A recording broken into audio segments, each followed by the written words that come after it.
Yo, BJ Gaddour with the BJ Gaddour Podcast. And on today's episode, I'm talking 6 strength training secrets. Whether you're doing the old school ab trainer or not, I'm going to share a lot of the tips and tricks I've learned about dedicated strength training, not just resistance training, but strength training, meaning heavier load, higher intensity, lower rep style of training to really build thick, strong, dense muscle fibers. It's really kind of the more advanced side of the coin, more than just general fitness. You're hitting up, sets of higher reps or circuits or, just strength exercise is actually doing some near limit maximal strength training, as low as 3 to 5 or reps or lower. So we'll talk about that today. I think you'll really enjoy some of these insights. You can apply this to the way you train for strength or actually are members of the old school abs program. So a lot of cool things coming through on that. Also, I'm going to do a little quick recap on week 1 of the old school abs training. We just started it this past Monday, October 14th, but you can start anytime. And by the way,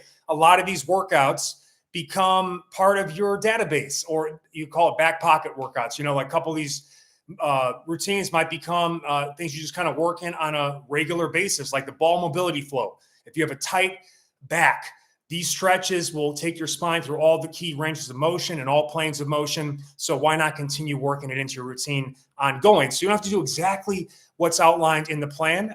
And also, it doesn't necessarily end the moment that the 6 weeks is up as well. So I wanted to touch on that too. Also, thank you so much. We just crossed our 100 members, our first 100 founding members of the YouTube membership program. It's a mix of benefactors, insiders, and VIPs. Our benefactors pay $2.99 a month just to help us keep the lights on and keep pushing through all the amazing free with ads content I put here on YouTube.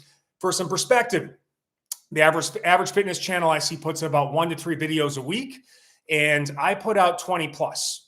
Now, that's a mix of shorter form content, 60 seconds or less, vertical formatted, also shorter 1 to 2 minute how-to videos, full-length follow-along workouts with instructional components as well that are 20 plus minutes, and a bunch of podcasts, all that stuff. So it's really like, and then I do 1 or 2 times a week a featured variation video or a featured deep dive of a particular movement. So really excited with what we built over the course of this year. I knew coming into 2024 that I was going to be launching the membership program in the fall. So what I wanted to do is lay a foundation with ads to allow everybody, no matter what financial situation you're in or what level of commitment or where you are in your individual fitness journey, this channel can help you. It can be an incredible resource. Now, you want to go to the next level. You want to actually get bonus ad-free training plans and challenges and other members-only content.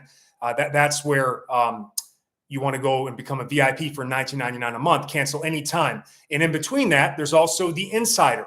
And that's $5.99 a month. And that gives you early access to all the content you see here free with ads. Also access to a members-only live stream. And again, all of our live streams from now on, only members can ask questions and get involved in the chat. So I'm really happy with what we've done here. Again, it's a business. Got to find ways to evolve and grow this channel to take it to a whole new level, support my family, and also give you guys the best possible forms of content. So everyone gets what they want, but it pays to be a member, and you got to pay to play to get full access to all this stuff as well. So those that are members, if you have a question related to the program or any other new pieces of content you've seen or whatever, drop it in the comments. I'll answer at the end of this episode when I'm done with my talking points and or when it makes sense. If it's a relevant topic to what I'm currently talking about and I see it, I'll just kind of answer it right there as well. So before I get into these 6 things, and I'll give you a quick outline of these 6 strength secrets, we're going to talk about, number 1, the importance of self-limiting exercise selection.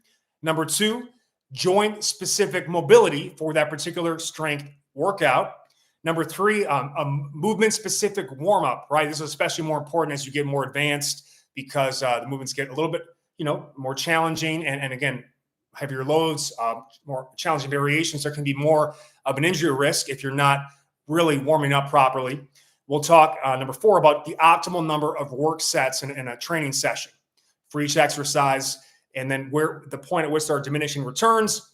Number 5, final rep boosters, particularly like on the final rep of the final set. I like to add some intensifiers to just squeeze out as much as I can from a particular exercise without, making it too hard to recover from. We'll talk about those. And then finally, back off sets and how to apply them to, kind of round out a good strength workout, feed recovery, and, hit all the muscle fibers. So I think you enjoy this one. It might be a quicker episode, but those are the 6 talking points. I'll go through and kind of flesh them out each. And then just a quick recap on week 1. So, obviously those are doing the equipment-free bodyweight only track. You've got this week was all about core on the floor 1.0, which is, again, 20-minute equipment-free on the ground, abs mobility, kind of beginner ground zero style workout.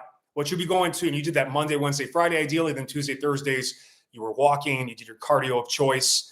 And next week, you'll move and progress to bodyweight abs 1.0, which is a little bit more challenging than core on the floor. And then again, from there, you've got 2, 3, 4, and 5.0 in the remaining weeks. So you've got built-in progression, instructional and follow-along workouts. You're hitting those Monday, Wednesday, Friday, at least twice a week with a day of rest between, but ideally full 3 times to get the most out of it.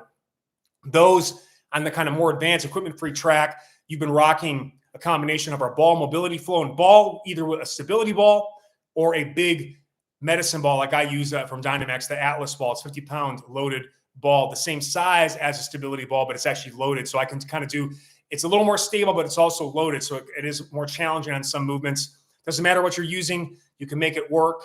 In a lot of cases too, some of the ball stuff can be modified by using a bench, a table, an ottoman. Again, just really just trying to get that same level of height off the floor. But also, again, sometimes you just can't modify things really, right? The whole purpose of the ball, and it's why we're starting with that in the first 2 weeks, is that it really lends itself well to mobilizing and taking that spine through a full range of motion in ways we can't from a flat floor, right? We can't get the extension, that we want on the floor that we can with the ball. So it really is, and that's what's most important. Again, these are smaller movements as it is, smaller range of motion, like a reverse crunch or, these types of drills, there aren't as big of a range of motion as your typical presses or squats or pulls. So any extra range of motion that we can get will actually stimulate more muscle growth and allow us to fortify those joints even more. So it was that ball mobility flow into either strength 1 plus ball circuit 1. The strength work has been optional, but highly recommended. And the beauty of the strength beyond, and it's kind of the topic today, a stronger muscle has the potential to become better in every possible way. Strength is the quality that makes all other qualities rise. It's the rising tide for all boats, so to speak. So that muscle can become bigger. It can have the ability to do more, increased stamina, endurance, speed and power potential. So it also makes that circuit much harder than it would be otherwise, right? So even like a ball circuit too, I was using like a 6-pound medicine ball and then a 10 for some of the slams, but the 6 was plenty for those longer work periods. And I was absolutely like the strength too. And we'll talk about that today. It's an energy vampire.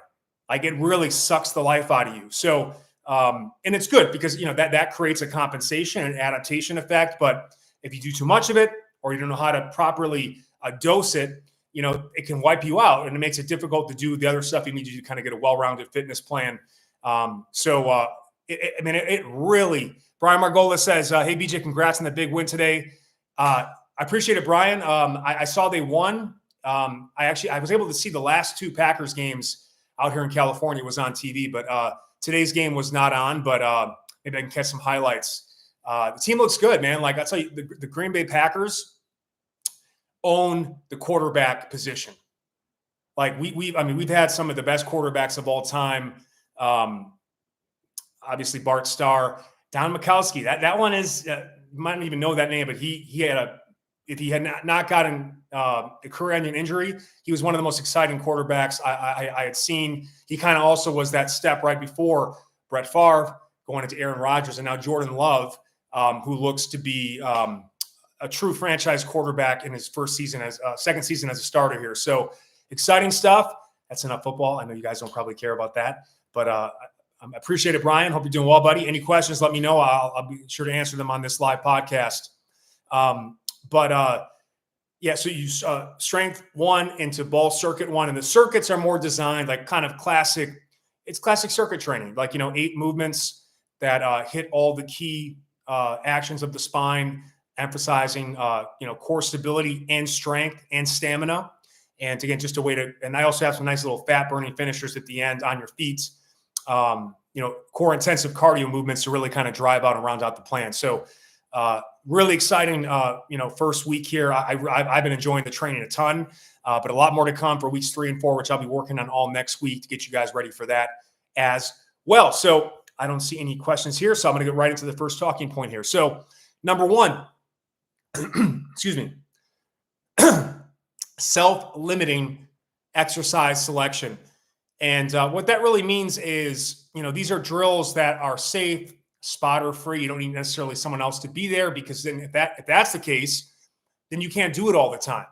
And you're dependent. It's a codependent training process, right?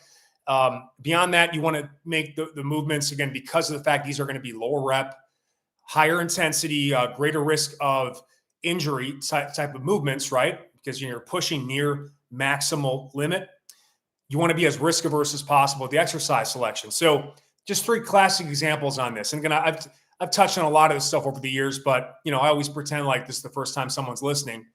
You take a movement like again, I've done all these movements. They all have amazing benefits, but I always come from the angle of longevity. And I also come to the angle of knowing my audience and what they need, especially as they get older.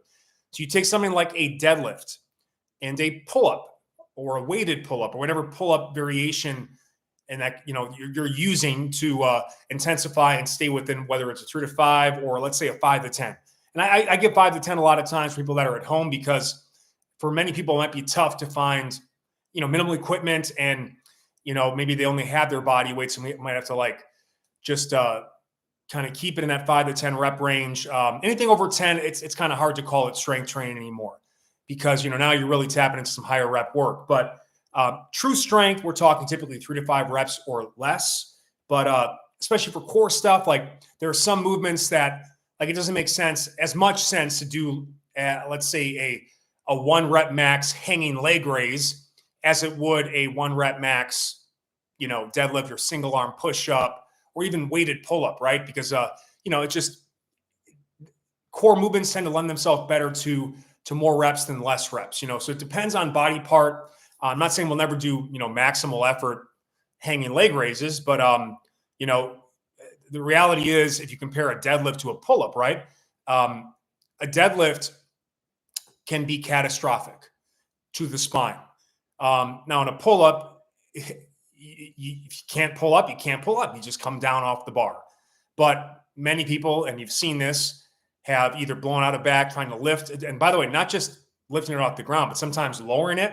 And sometimes people get up to the top and they pass out from holding their breath, or just from it being so taxing to the system, and then they can collapse or fall or faint. Again, every exercise has more risk than doing nothing, than doing no exercise, right? I mean, this is just a reality of it. One of the safest low impact workouts in the world is the pool. Technically, the pool is also the most dangerous place to train, because if something happens, God forbid, you can instantly drown, right? So my goal here is not to bastardize an exercise, but just logically look at it and say, okay, what are we trying to work? What muscles are we trying to work?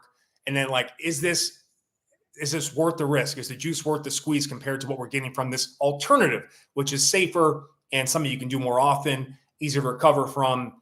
And, so that's how I look at it. Deadlifts are amazing for your back and your grip, right? So are pull-ups, especially with weight. And it could be hangs too, by the way, if you can't do pull-ups, or it could be inverted rows. But what I'm getting at is working the same areas of the body. Now, the one thing I'll say, deadlifts will work your glutes and hamstrings more, right? And based on the style of deadlift, might even work your quads more if you're going with a particular stance or grip that does recruit the thighs more based on your trunk position, all that stuff, how much knee bend. But the pull-up, and I've even shown you how to make the pull-ups work your legs, right? And the hamstring leg curl iso and stuff like that. But in reality, it really just becomes a upper body exercise primarily for the muscles of the backside of the body, the grip, the biceps, right? And it's safer, and deadlifts compress the spine and pull-ups decompress the spine, especially with the weight. The more weight you have on your pull-ups, whether it's a dip belt or a weight vest or a ball you're squeezing between your legs or ankle weights, you get actually more decompression. The more weight you put in a deadlift, you get more compression.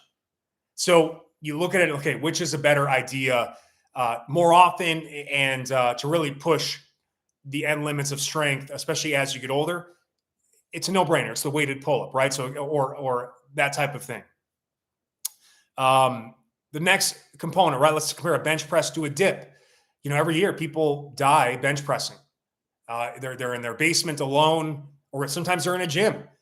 And sometimes this happens even with the spotter. Someone, especially if they go with that open hand style grip, it can slip out, go to someone's neck, or someone gets caught and they suffocate or break their chest,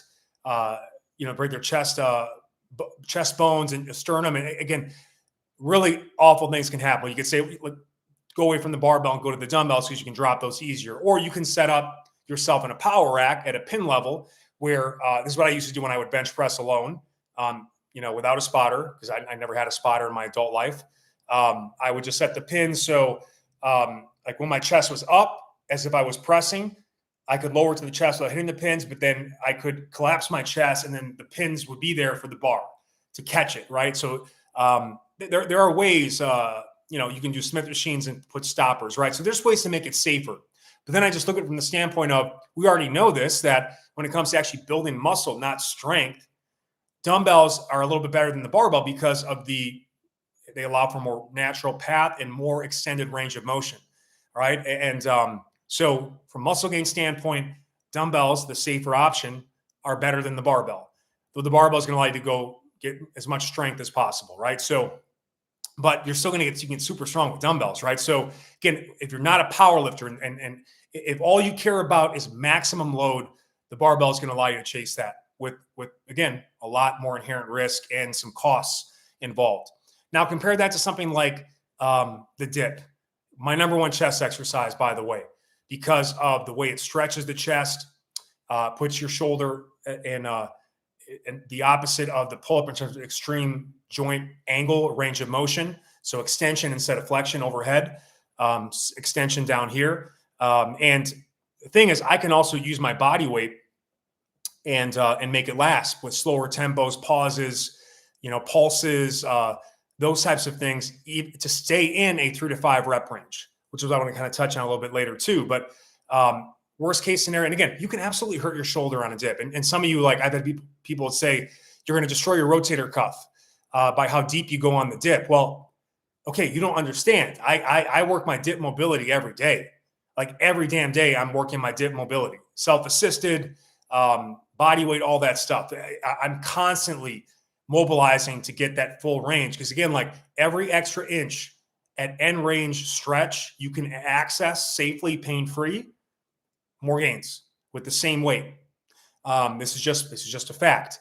So, I'm big in, again, when it comes to building making those titties pop, you got to get a stretch on them. So for me, the dip is the number one overall chest exercise. And I can do dips anywhere. I can take 2 chairs and put them one here and do them that way. I obviously parallel bars, the Liberts that, travel really well. I've got so many ways I can do dips in my house. But again, I can also take these with me and travel. Again, I could 2 chairs off a picnic table, off bench dips.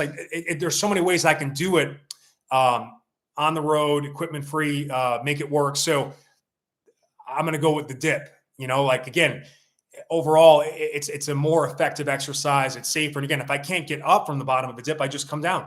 Especially if you're doing them with the parallel bars, your knees will end up stopping you anyway. So you just come to the knees. Now, technically, you could say there's greater risk off of a higher set of dip bars, like in a power tower, where you can go below your normal depth and you can't get up. But the reality is too, you can just set a foot down. So it's just safer, it's easier, and there's so many ways to progress that out. The final option I'll say is you take the back squat versus a Bulgarian split squat. And again, the same thing, you get stuck at the bottom of the squat alone, you can really blow out, back, knees.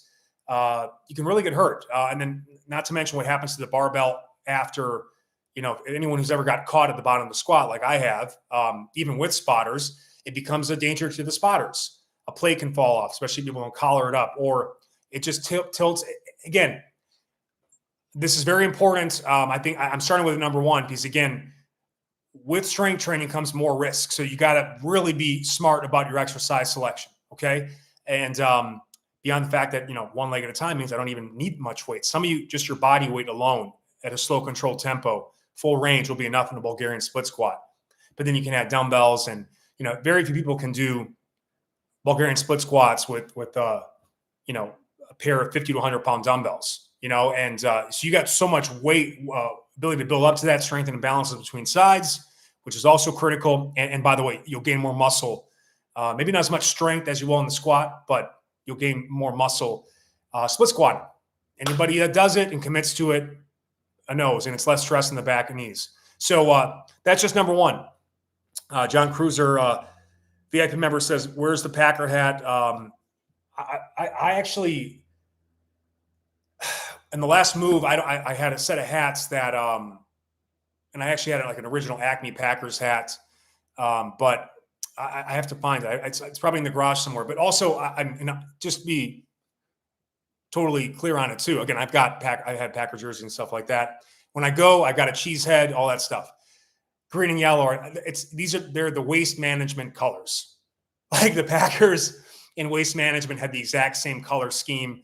So it isn't as fashion style friendly, but I have the gear. Don't worry about that. Number two, joint specific mobility. So you look at what strength exercise you're about to do in that day, and you want to do some joint mobility for the joints that are going to be working. So let's say you were going to do a bench press or a dip.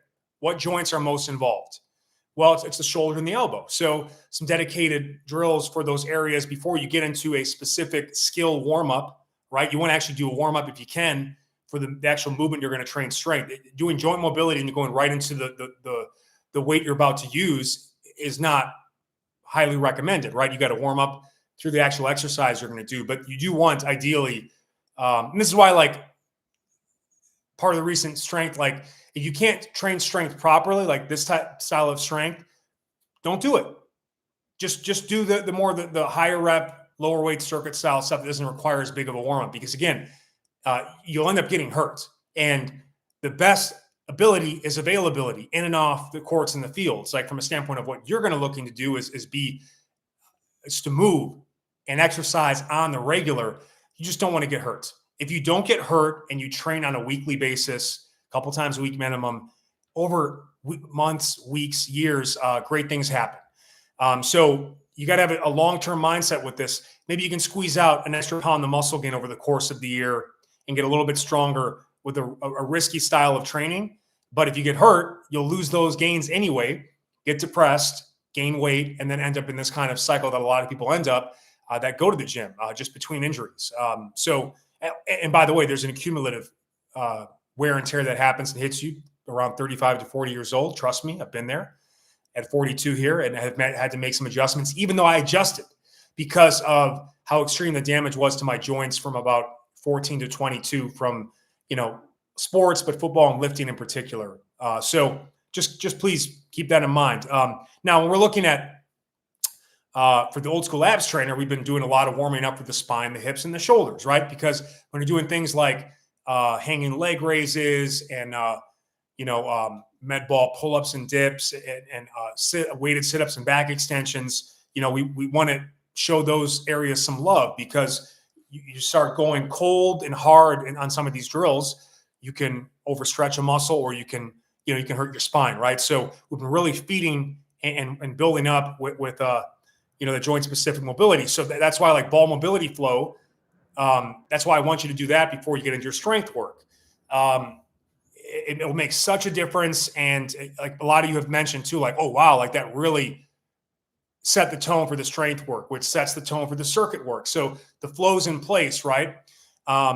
So that's just important to note. And again, check out the playlist. I've updated it with more mobility flows. More is coming. I've got a stick mobility flow. I've got the dirty down dog flow in there. I've got the dead hang flow. You also, as a VIP member, you have access to all of our 28-day hangs challenge, which is a big part of building up the grip strength to get good at hanging leg raises and the other drills we're working on. So, be sure to check that out too.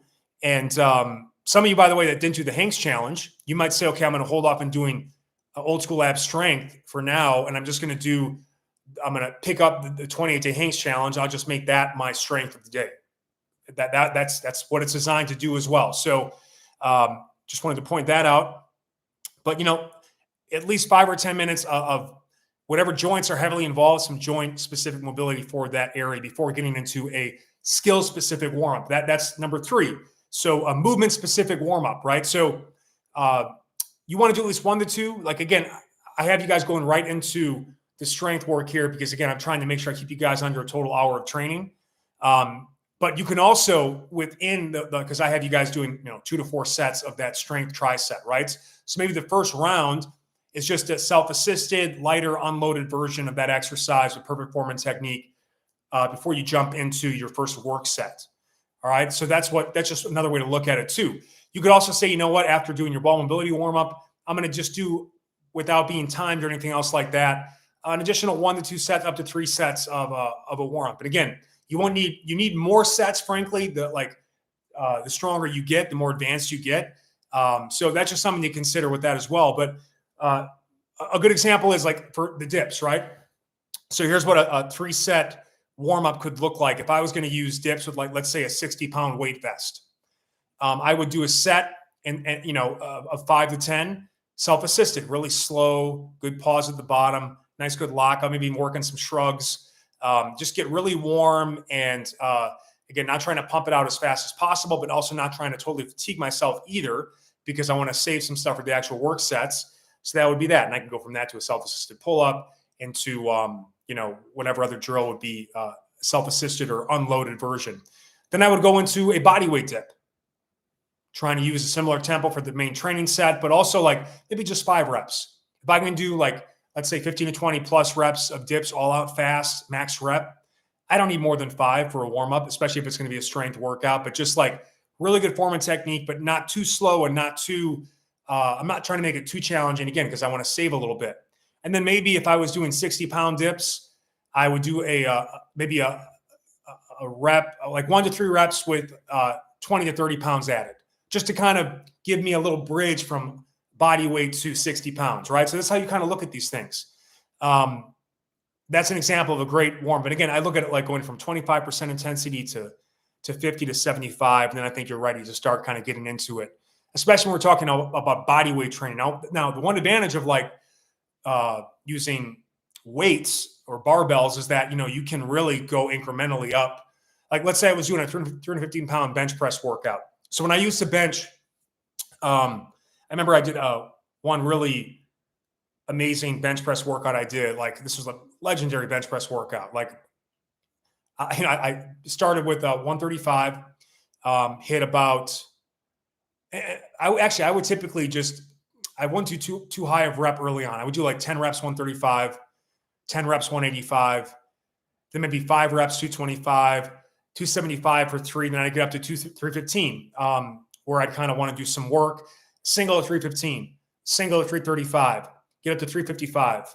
And then that's where I think I hit like either 355 or 365. And I hit that for 2 to 3 really clean reps. Then I backed off to 315, got 6 reps, backed off to 275, got 8, backed off to 225. And I was probably hitting like 15 plus. The most I ever did at 225 was 24 reps when we tested in our little combine. And then I could even come down to like 185 or 135 and just do max reps, just as many as I can. And then if you really want to go crazy, do as many push-ups as you can after all that, right? So that would be an extreme, that would be like the only bench workout I do that week. And if I did one more, it would be like a speed press or, something really easy and light, because that would absolutely wipe me out for the whole week. But there's an example of how I scale things up or down.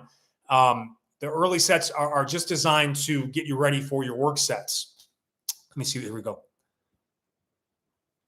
Roberto Acevedo, by the way, congrats, Roberto. He just finished the 28-day Hanks Challenge and crushed it, man. Crushed it. So I knowing he was already a gorilla corn, I'm not surprised. He said, do you have any brand recommendations for ankle weights? I do not. I just went to Dick's and they had like a 20-pound. For $20, you can get 2 5-pound ankle weights. From what I remember, because I bought that about a month ago. And that's plenty. Start with just a pair of 5-pound ankle weights. If you can find a set of ankle weights that are adjustable or go up to like 20 pounds each, that's great. I have to do a little more research yet. I actually used to have a pair like that, but over the years I lost it. But a pair of fives is a great place to start. Because really, I look at it like a body weight exercise. It is body weight. We're just adding a little bit of load to make, like you do marches with ankle weights, it makes marching without the ankle weights so much easier, right? It's designed to enhance your body weight exercise, right? Train heavy, play light, just like a weight vest. So, but you can pick them up at Dick's for like $20. A pair of fives is a great place to start. Number two, he said doing weighted dips with pull-ups with dumbbells, smart. If you're going to use like a weight belt, sure. Now, again, like we'll move into like phases of training where it's just about like, let's say chest and back, then you could say, okay, well, I'm going to go dip belt because, that's it's actually a little bit easier in some cases to do some of those because it's not as core intensive as some of the med ball positions we're doing. But for now, I would say unless you can't find a ball that you can squeeze between the legs that's challenging enough, and those rep ranges we give you, you can work in the weighted dips, but I wouldn't put a dumbbell on your legs, or I wouldn't squeeze it down. It's not comfortable. That's why like that padded med ball from Dynamax is so great. And enjoyed the trio Jeremy Scott Fitness podcast. I'm glad you enjoyed it. That was 3 hours and 20 minutes, probably way longer than it needed to be, but always great hanging out with those guys. And we made a commitment to each other that, ideally every 3 months, but like 6 months is the limit. Like after 6 months passes, we have to find a way to get together. I go see them in Scottsdale, or they come see me in Palm Springs, just because it is tough to maintain friendships as you get older, right? People get their own families and people move away. And so it takes work. It takes a lot of work. And so just a commitment we made to each other, and we had a great time. Really enjoyed it. Again, like I don't get out much anyway, so it gives me like 6 months of socialization, if you will, in just one visit. But let me know if you have any other questions on that piece. Good. So we got that. Now optimal work sets. So I'm going to give you a general rule, and again, a lot of it depends on like if you're on a strength phase, sometimes you go 5 to 10 sets on a single exercise, right? Like a dedicated strength phase where that's all you're focusing on, or you're really advanced lifter, or you're really pursuing insane amounts of strength, or especially you're younger, then some of these standards might be adjusted. But knowing my audience, knowing me, I believe the optimal number of work sets for strength is 2 to 3. And in a single set, you'll get 80% of the benefits. And they know from research too, like, one workout a week technically was all you needed to maintain. When I look at the Hangs program, like doing at least 2 sets was the minimum, like the bronze medal standard, just doing 2 sets, like morning, evening, breakfast, dinner, immediately upon waking before bed, right? If you're pursuing a plan, but technically 1 set a day would maintain the results. And there's some people that could actually make progress with 1 set a day. But two was ideal. 3 was better. 5 plus. Okay. Now you're really pushing. Now you're going to max it out. Right. So 2 sets, you get 90% of the benefits. 3 sets, you get 95%.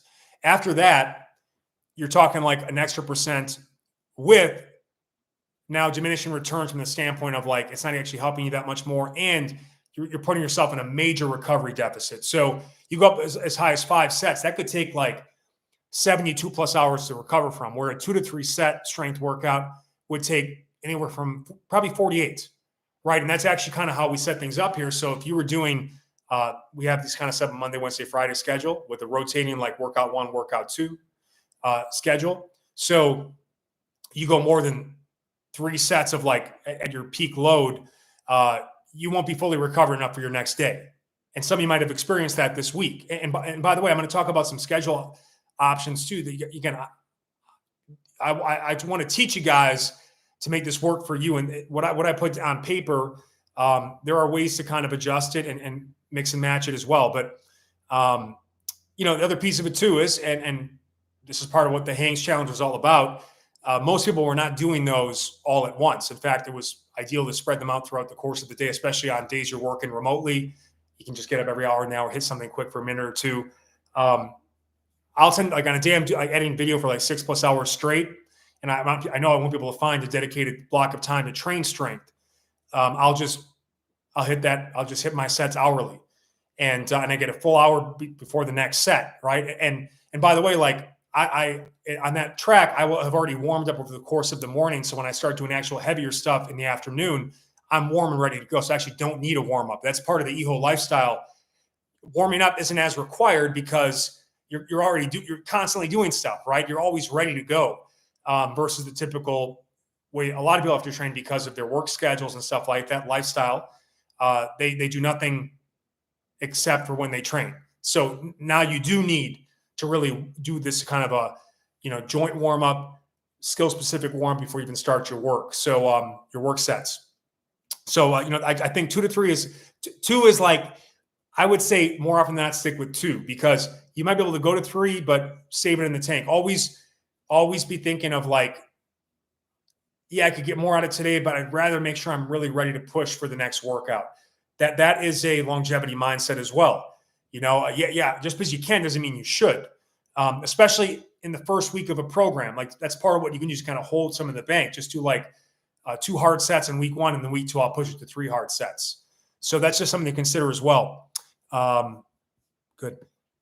Number 5, final rep boosters. I've talked about this in some of the instructional videos as well, but on your final rep, let's say you're doing 5 rep sets, and you're in a 5th and final rep of the final set. Don't do this in every set, by the way, because it'll affect your ability to get ready for the next set, right? You only want to save it for like this type of near failure, or what you call it, post failure type of training just once for 1 set, and make sure it's the final heavier set of that workout for that movement.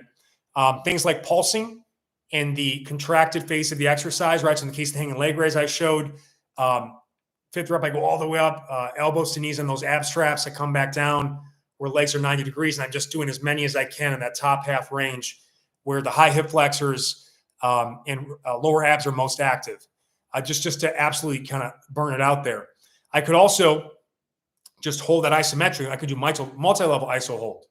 And we did this with the flex hangs in the hangs program, right? So you can hang where elbows touching knees in the hanging leg raise, maybe 3 to 5 seconds or more. And then when I can't hold that anymore, I lower it to that thigh parallel to the floor. I hold that as long as I can, and then I lower slow back down. Or I could just make it the slowest possible eccentric phase in that final rep. So squeeze it out, and I'm trying to take 5+ seconds before that ball comes all the way back down to the starting position, just to really fry out those muscles. I could also do a drop set, go from loaded hanging leg raise to max reps body weight. Or I could do a rest pause and just like rest 10 to 20 seconds to get like another rep or 2, then another 10 to 20 second rest, get another rep or 2. And then maybe I take what I can only do for 5 reps, and technically I got 10 total in that final set, rest pause style, or some call it clusters. So again, these are just 5 examples of how to get a final rep booster. And by the way, don't even need to do that. The first time you do a new workout, you're already going to get soreness from it because it's new. And you don't need intensifiers. Intensifiers are better on the 2nd, 3rd, 4th, etc. exposure of a given workout, just to kind of keep shocking the body and getting more stimulus. 6th and final point, back off sets. Man, I love these. And this is where like the back off set has so many benefits. You go lighter load, higher rep, maybe a different angle or a tempo of a similar movement, or a different variation, right? And I showed some options, like let's say you were doing the hanging leg raises with the med ball weighted, and maybe your back off set was a lighter ball or just body weight, adding those twists to get more oblique, right? So that's an option too in your 2 to 4 total sets. So 2 of them are like the heaviest option. The first one is just a little bit easier to warm you up into it. Then you need your 2 harder ones, and your 4th one is like a higher rep, lighter load variation of what was shown in the instructional video, right? It feeds recovery, and it drives a great muscle pump, especially if you're about to go have like a protein shake or a meal. You pump those muscles because lower rep work doesn't get as much of a muscle pump. And the beauty of the muscle pump, you're bringing blood and oxygen, especially then if you're having post-workout protein. All the muscles are like you're taking all that blood's there, and now you're sending nutrients right to the side to help speed up recovery. There's also it's the best of both worlds, right? With strength training, and someone had mentioned, like, I don't know if I was feeling the muscles appropriately during the strength work. And I said to them, like, well, let me know how it feels in a day or two. Because especially with the slow eccentric, like, and they came back and said, man, you were right. Man, were you right? Because they felt not that level of soreness in their abs in a long time, if ever. So strength training is something you feel more in the days to come because there's more muscle damage, more micro tears of the fibers. Whereas more higher rep pump style training, you're feeling more now. And it doesn't tend to generate as much muscle soreness, especially if you're doing it regularly. Anything you do for the first time is going to cause soreness. But also after all that muscle damage, it's just getting a lot of blood into the area is just going to help with the recovery process. It's also a great time to work on technique and form. It doesn't have to be to failure, by the way. It can just be a good pump and just emphasizing anything like you feel like, oh, one of the shoulders going higher on the dip. Okay, I'm going to great time. Back off set to do is one where like I can maybe see myself in a mirror or I film myself and just work on making sure my shoulders are completely parallel. One doesn't hike up on me with a really lightweight or even self-assisted. Self-assisted bodyweight stuff are the best drop sets because again, if you have a rep goal, you determine how much assistance you give on each rep and also concentrically versus eccentrically. You can give as much concentric assistance and then completely shift as much load as possible where you're stronger eccentrically to really squeeze things out. So, and again, one or two of those is all you need. You don't want to do too much of that either because again, now you're doing too much overall volume and that's going to make you feel like you get hit by a Mack truck the next day. So those are my 6 strength training secrets, whether you're doing old school abs or, any style of strength training. I guess one more caveat to that too. I'd keep the strength emphasis to 3 movements or less in a given session. 1 to 2 is probably ideal. Especially if they're like, like we're talking bench, squat, deadlift. That's tough to do all 3. I in most cases, unless you absolutely had to, I would do an upper and a lower. And again, there's crossover like deadlift, squat, deadlift. They kind of work your whole body, but like a bench squat or bench deadlift workout, that makes a lot of sense. And maybe you mix it. Maybe the third is a pull up. That's still a very tough workout, but any more than that, again, you're spreading out your resources to 3 buckets. Now, if you can give more effort to 2 buckets than 3, this is just a fact. Doesn't mean you're less of a person or it's just that a strength tricep is about as far as I would go. And again, because it's core work and we're more of a 5 to 10 rep range for a lot of that stuff, we can get away with kind of 3 things to focus on there. There's a little bit of crossover, but not too much. And with that as well, if you guys wanted to, you don't have to do the strength to the follow along. That's just there if you need it. You can just go on your own time frame and maybe after you do all 3 of the movements, you do a stretch, like a hip flexor stretch to give you a little more time between starting the next set. Just listen to your body, have some fun with it. But I tried to automate it with you. But the follow-ons kind of make more sense for more of the mobility in the circuit. So just consider that as well. Another piece too is maybe you wanted to just do the 2 sessions, Monday and Wednesday, and then Friday, like if you found like Friday, you're just too taxed, maybe Friday's your wild card day, and then you take the whole weekends off. So just, again, I'm there. You can ask questions, comments, in any of the videos associated with those workouts. Another option too, I guess what could have been done too, is you go ball mobility plus strength 1 and circuit 1 in week 1, and then in week 2, it's ball mobility, and then it's strength 2 and circuit 2 in week 2, and do it. So those are options as well, or you can just follow exactly what's outlined. Again, I'm just trying to make what I want you guys to understand too is like there's no perfect way or one way to do this. You just kind of make it work and you see how you're responding. And I wouldn't be surprised if some of you felt like you had felt really weak by the time you got to Friday because again, you add in a new program and then you add in a strength component on top of that you're not used to. The strength stuff will wipe you out. And if you find yourself in a situation where I don't have energy for the strength, just do the ball mobility and the ball circuit that day. And then maybe next day you wake up and feel good and you have energy for the strength, or you want to do the EHO style strength peppered in throughout the day. So any final questions before we call it on this episode? Members, now's the time to drop it. I'll see if anyone drops. Otherwise, link to the Old School Abs playlist is in the comments, pinned comments, also link in the video description. You can start anytime, even though we started this past Monday, October 14th. VIP members, just click the join button on this or any video we have here on YouTube to learn more. But you get priority reply to comments. You get bonus ad-free members-only content. You get every month a new training plan or challenge. Last month was the 20-day Hanes challenge. This month it's going to cross over into another month, the 6-week old school abs trainer. Insider is also it's another popular option, which is just $5.99 a month.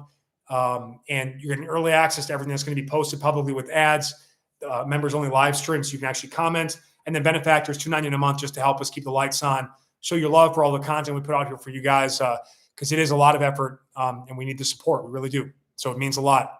Thanks again to our first 100 founding members of the YouTube membership program. Real special shout out to our VIPs paying $99 a month for all the ad-free members-only programming. It's really exciting to hit that within the first 2 months of launching this. And here's to 150 or 200 or the next mark. But I really appreciate the founding members buying in, and I think you're really enjoying.